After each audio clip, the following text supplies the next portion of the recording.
Bali nag-live ako kagabi at nakakuha ako ng tatlong orders, guys. Yes, nakakuha ako ng tatlong order. 7k views yung total views 7k. Tapos, ang daming nag-add to cart dyan. 33 yung nag-add to cart pero tatlo lang yung nag-check out. Pero pwede na yan, oh. So ngayong araw magbabalot na naman tayo, tara.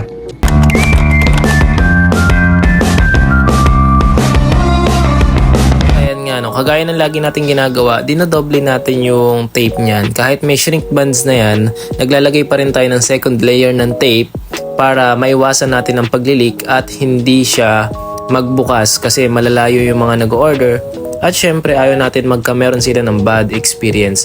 So yung tinapos ko lang yung tatlong tao yan, yung dalawang tao nag-order ng tag-3 piraso. Tapos yung isang tao naman nag-order ng 5 piraso. So ayan. Okay. At syempre, nag-ready na ulit ako dito ng mga kahon. Ganun ulit, guys. Walang bubble wrap sa loob, pero makapal ang kahon.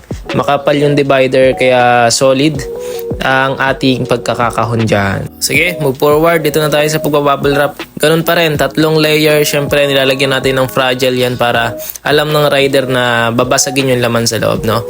Yan. Lahat yan, 3 layer. Kaya makakasigurado ka na makakarating sa bahay mo ng maayos ang inyong in-order. Kaboom and thanks you. Thank you.